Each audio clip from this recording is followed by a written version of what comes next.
찬송가 539장으로 찬송하시겠습니다. 539장 찬송입니다.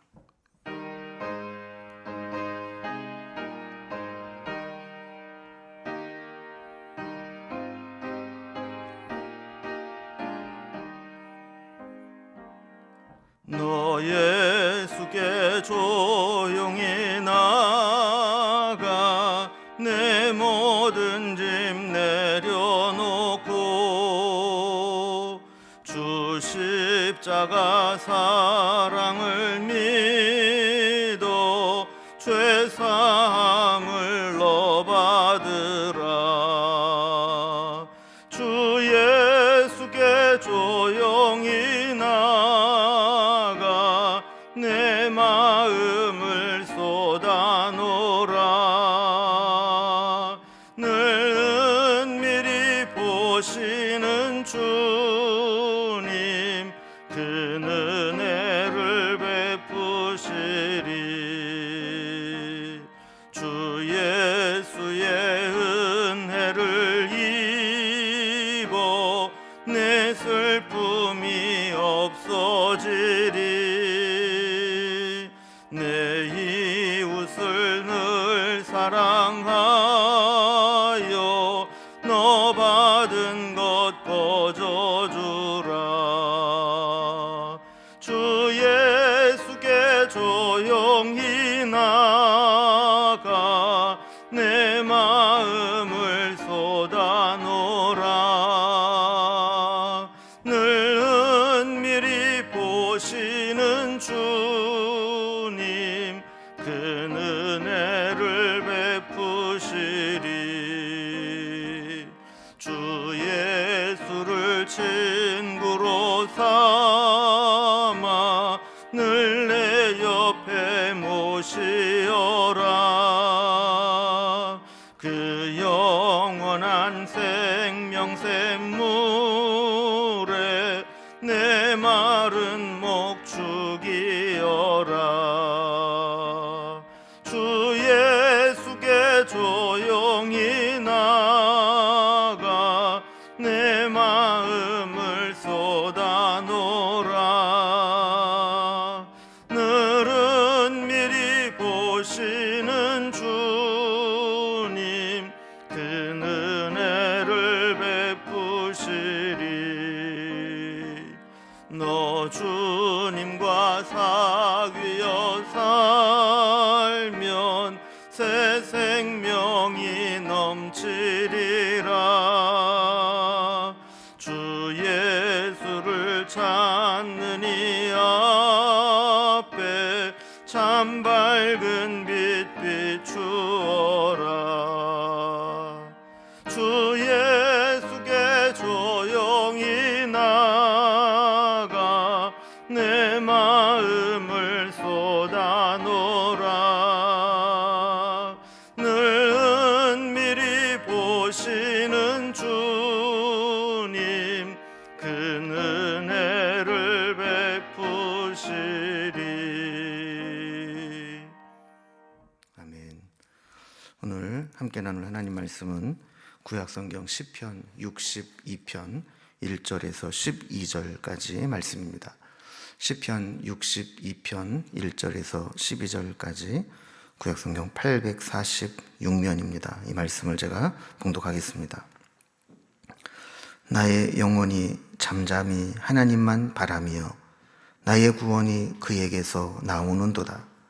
오직 그만이 나의 반석이시오 나의 구원이시오 나의 요새이시니 내가 크게 흔들리지 아니하리로다.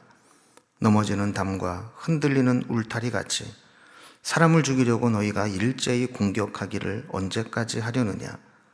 그들이 그를 그의 높은 자리에서 떨어뜨리기만 꾀하고 거짓을 즐겨하니 입으로는 축복이요 속으로는 저주로다. 나의 영혼아 잠잠히 하나님만 바라라. 무릇 나의 소망이 그로부터 나오는도다. 오직 그만이 나의 반석이시오 나의 구원이시오 나의 요새이시니 내가 흔들리지 아니하리로다. 나의 구원과 영광이 하나님께 있으며 내 힘의 반석과 피난처도 하나님께 있도다. 백성들아 시시로 그를 의지하고 그의 앞에 마음을 토하라. 하나님은 우리의 피난처 시로다. 아, 슬프도다. 사람은 입김이며 인생도 속임수이니 저울에 달면 그들은 입김보다 가벼우리로다. 포악을 의지하지 말며 탈취한 것으로 허망 여기지 말며 재물이 늘어도 거기에 마음을 두지 말지어다. 하나님이 한두 번 하신 말씀을 내가 들었나니 권능은 하나님께 속하였다 하셨도다. 주의 인자하심은 주께 속하오니 주께서 각 사람이 행한 대로 갚으심이니이다. 아멘. 네, 오늘은 어떤 형편에 있든지 특별히 힘들수록 잠잠히 하나님만 바라보는 신앙을 고백하는 내용을 담고 있습니다. 우리가 위험하고 다급한 일을 만났을 때 그것을 해결할 능력이 있는 사람은 허둥대거나 요란하지 않습니다. 물에 빠졌는데 수영을 할 수 있으면 그냥 수영을 하고 헤엄을 쳐서 나오면 됩니다. 설령 수영을 못해도 구명조끼를 입고 있거나 옆에 구조대원이 있으면 그것을 의지해서 나오면 됩니다. 진짜 문제는 자기가 위기를 만났는데 위기에서 벗어날 능력이 없고 다른 사람으로부터 도움도 받을 수 없다고 느껴질 때 그때가 진짜 문제죠. 오늘 이 시편 62편은 표제에 이 시의 배경이 되는 역사적인 사건이나 배경이 설명이 되어 있지 않지만 내용을 통해서 유추해 볼 수 있는 것은 이렇게 위기를 만났는데 자신도 위기에서 스스로 헤쳐나올 수 있는 능력이 없고 주위에도 도와줄 사람이 없는 것처럼 느낄 때 오직 하나님만 바라며 하나님의 도우심을 구하며 드린 기도의 시입니다. 이런 내용으로 한번 말씀을 한 절 한 절 살펴봅니다. 먼저 1절에 보면 나의 영혼이 잠잠히 하나님만 바라며 나의 구원이 그에게서 나오는도다 그랬습니다. 사람이 감당할 수 없는 위기를 만나면 갑자기 요동치게 됩니다. 호들갑을 떠는 것처럼 마음이 요동을 치고 입을 통해서도 막 불안한 말들이 막 터져 나오게 되죠. 그러나 진짜 하나님을 의지하는 사람은 그럴수록 하나님을 바라고 우리의 시선을 하나님께 향하면서 잠잠할 수 있다라고 이야기를 합니다. 비록 불안한 마음이 생겨나고 흥분되고 요동치는 감정이 없는 것은 아니지만 그런 감정을 추스르고 하나님만 바라보면서 기다릴 수 있다는 겁니다. 왜 그럴까요? 자신을 구원할 힘은 하나님께로부터 나온다고 믿기 때문입니다. 괜히 딴 데 가서 시끄럽게 소란을 피우고 요란하게 해봐야 나에게 아무런 도움이 안 되고 문제를 해결할 수 없다는 것입니다. 시편 26편을 보면 하나님만 오직 그만이 하나님만 오직 그만이 이렇게 하나님만 그분만이라는 표현을 계속해서 반복하고 있는 것을 보게 됩니다. 그러니까 다른 것도 해보고 하나님도 보고 이게 아니라 오직 하나님만 바라보고 의지하고 신뢰하고 하나님의 도움만 구하겠다는 겁니다. 왜 다윗은 그렇게 했는가? 2절에 보면 그 이유를 구체적으로 설명합니다. 오직 그만이 나의 반석이시오 나의 구원이시오 나의 요새시니 내가 크게 흔들리지 아니하리로다 그랬습니다. 우리는 도움을 요청할 때에도 번지수를 잘 찾아야 됩니다. 어디에다가 도움을 요청해야 이 문제를 해결할 수 있는가 이거를 잘 알아야 되는 거죠. 나를 구원할 능력이 있는 분께 나아가야 내 문제를 해결함 받을 수 있습니다. 여기 보면 반석, 구원, 요새라는 개념을 사용해서 하나님으로부터 오는 구원은 깨트리기 어려운 반석과 같고 또 외부의 공격에도 안전하게 보호받을 수 있는 요새와 같다. 이렇게 고백하는 것을 보게 됩니다. 그러니까 하나님의 구원하심과 보호하심은 우리를 견고하게 붙들어주고 흔들리지 않도록 보호해 주신다는 것을 고백하는 것이죠. 이렇게 다윗은 하나님에 대한 신뢰가 분명하고 하나님을 믿는 그 마음이 든든하니까 3절에서 이렇게 대적자들을 향해 이야기할 수 있습니다. 넘어지는 담과 흔들리는 울타리 같이 사람을 죽이려고 너희가 일제히 공격하기를 언제까지 하려느냐 하는 겁니다. 자, 여기 보면 넘어지는 담과 흔들리는 울타리가 있어요. 여러분, 원래는 이 성벽과 아주 강한 이 담들은 사람들을 보호해 주죠. 그런데 이미 균열이 가 있고 흔들거리고 무너지기 직전인 담과 울타리는 살짝만 건드려도 그냥 넘어지고 마는 겁니다. 이런 넘어지는 담과 흔들리는 울타리는 넘어뜨리려고 그렇게 큰 힘을 쓰지 않아도 그냥 조금만 힘을 주면 금방 쓰러져 버리고 마는 거죠. 그러니까 대적자들이 막 벌떼같이 달려와서 야, 저거 곧 쓰러지겠구나, 넘어지겠구나, 그래서 밀어버리고 흔들어서 끝장을 내려고 한다는 겁니다. 그러나 뒤에 하나님이 있는 사람에게는 그렇게 겉으로 보기에 어수룩해 보인다고 해서 쉽게 무너지지 않는다는 것이죠. 그래서 4절에 보면 그들이 그를 그의 높은 자리에서 떨어뜨리기만을 꾀하고 거짓을 즐겨하니 입으로는 축복이요 속으로는 저주로다. 그러니까 믿음의 사람들이 곤경에 처해 있을 때 높은 자리에서 떨어뜨리려고 꾀를 내고 또 한편으로는 거짓으로 속인다는 거예요. 그러니까 속으로는 꾀를 내고 겉으로는 말로 현혹을 시킨다라는 것이죠. 그래서 마치 축복하는 것처럼 좋은 말, 입에 발린 말을 하면서도 뒤에서는 저주를 퍼붓듯이 망하기를 바라고 망할 덫을 놓고 꾀를 낸다라는 겁니다.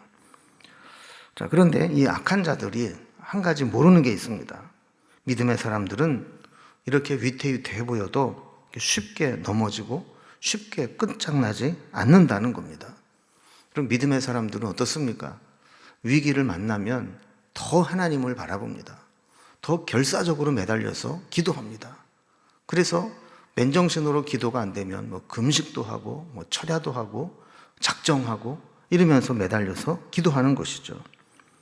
이렇게 기도할 때 하나님은 그에게 없던 힘도 주시고 그를 구원해 주시고 하나님이 개입하시고 역사하는 능력을 나타내게 되는 겁니다. 그래서 다윗은 그 밀려오는 대적자들을 향해서도 니들이 언제까지 그럴 거냐, 그래봐야 아무 소용이 없다, 나는 오히려 하나님을 바라고 하나님을 붙잡고 의지하겠다, 이런 이야기를 하는 겁니다.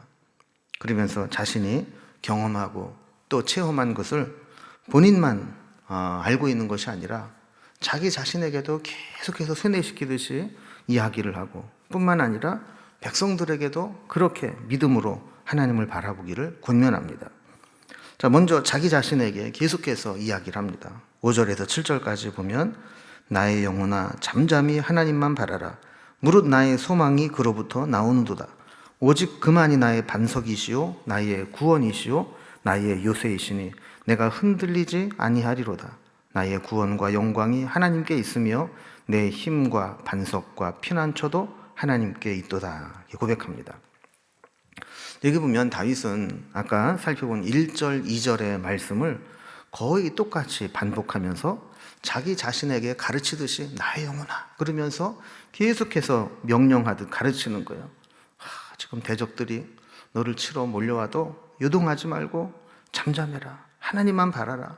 하나님께 소망을 두라. 이렇게 이야기를 하는 겁니다. 그럼 이렇게 하는 이유가 뭘까요?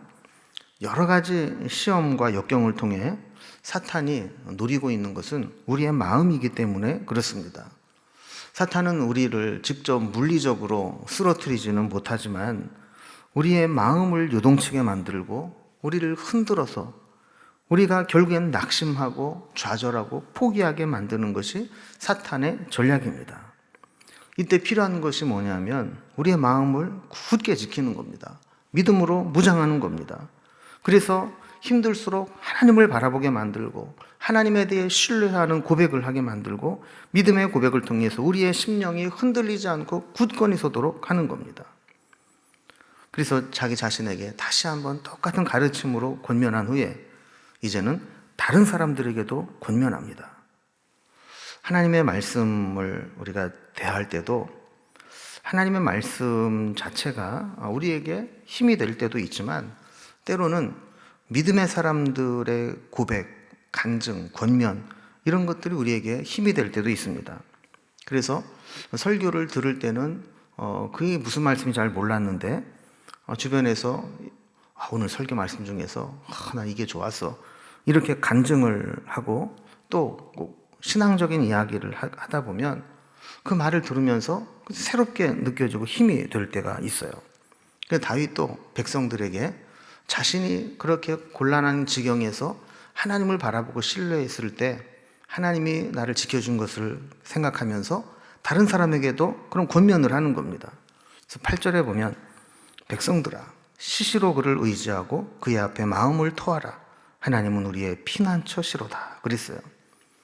자, 그래서 먼저 시시로 하나님을 의지하라 그랬어요.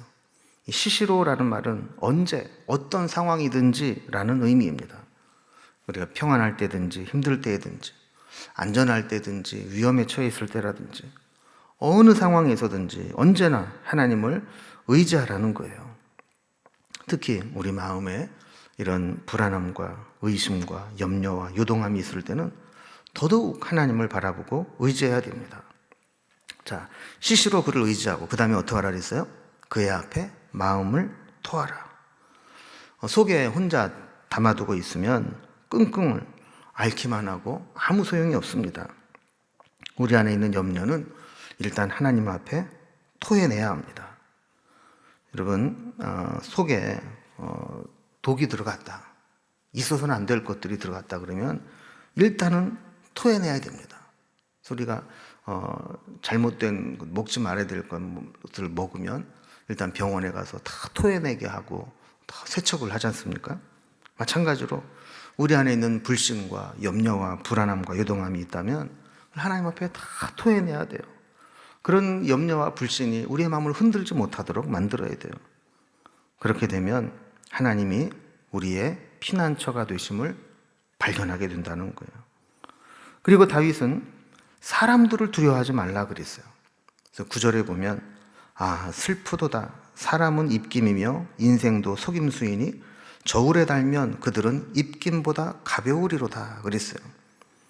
여러분, 슬프도다 라는 이 말의 이 원어는 이 전도서에 많이 등장하는 헤벨이라는 말이에요. 헤벨 무슨 뜻이에요? 헛됨, 호흡, 덧없음, 안개 이런 것을 의미하는 게 헤벨인데 슬프도다가 바로 그런 거예요. 헛되다. 사람은 입김과 같다. 여러분, 추운 날씨에 호하고 입김을 불면 금방은 보이지만 곧 사라져버리고 말지 않습니까? 인생은 속임수에 불과하다. 아무리 공갈하고 위협하고 협박을 해도 그 아무것도 아니라는 거예요. 저울에 달면 그들은 입김보다 가볍다. 하나님의 저울에 달아볼 때 사람은 그렇게 부질없다라는 겁니다. 그러니까 악한 자들이 아무리 포악하게 나오고 아무리 힘을 가지고 악한 자들이 우리에게 공격을 해도 그들을 두려워하거나 혹은 그들과 타협하고 손잡지 말라는 거예요. 10절에 보면 포악을 의지하지 말며 탈취한 것으로 허망히 여기지 말며 재물이 늘어도 거기에 마음을 두지 말지어다 그랬어요. 불의한 자들이 잘 되는 것처럼 보일 때 우리가 받게 되는 유혹 중에 하나는 뭐냐 하면 선하게 사는 게, 믿음으로 사는 게 과연 옳은 일인가 하는 의심이 들고 행여라도 불의한 자와 함께해서 이 위기를 넘기고 좀 득을 볼까 하는 생각이 드는 게 우리의 유혹입니다. 그러나 믿음의 사람은 포악을 의지하지 말고 탈취한 것으로 허망히 여기지 말며 재물이 늘어도 거기에 마음을 두지 말라.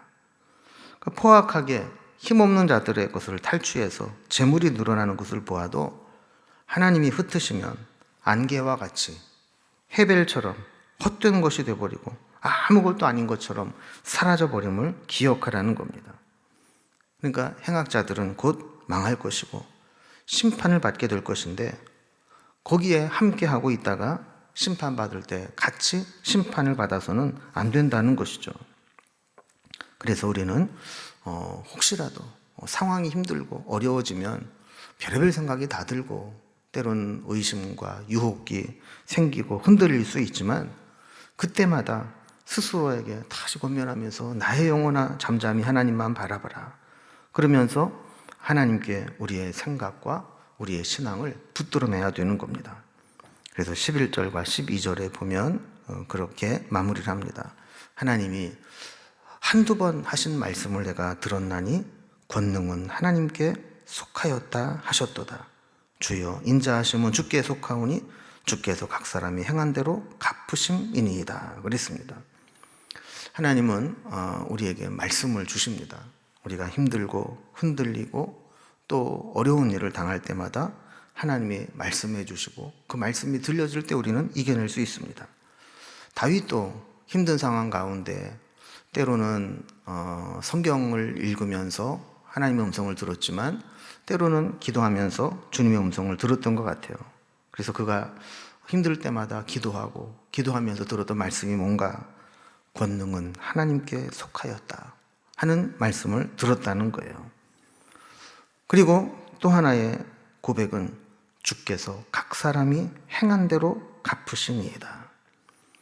그러니까 우리는 우리가 힘들고 어려울 때 다른 사람과 비교하고 때로는 행악자들이 힘을 얻는 것을 보면서 왜 이런 일이 일어나는가? 내가 어떻게 처신해야 되는가? 이렇게 고민하기 쉽지만 그때마다 우리가 붙잡아야 될 말씀은 하나님은 우리의 행한 대로 갚으시는 분이고 또 권능은 하나님께 속하는 것이기 때문에 우리는 하나님만 바라보고 의지해야 된다라는 것을 흔들림 없이 붙잡아야 된다라는 겁니다. 오늘 말씀과 같이 우리가 어떤 상황을 만나든지 주님을 신뢰하고 우리의 시선을 주님께 두고 변함없이 하나님만 바라보면서 살아가는 신앙을 가져야 될 줄로 믿습니다. 여러분, 오늘도 우리가 바라봐야 될 분은 주님이십니다. 세상을 바라보고 사람을 바라보면 우리는 또다시 흔들릴 수밖에 없습니다. 베드로가 주님 바라보고 바다 위로 뛰어들었을 때에는 바다 위를 걸을 수 있었지만 옆에 있는 파도를 보고 두려움이 몰려왔을 때 물에 빠졌던 것과 마찬가지로 우리도 힘든 상황 가운데서도 하나님만 바라보고 하나님만 의지하면 하나님이 우리를 구원해 주시지만 다시 우리가 요동치고 흔들리고 세상을 바라보고 다른 곳에 시선을 돌리면 또다시 우리의 믿음은 흔들리게 되는 겁니다.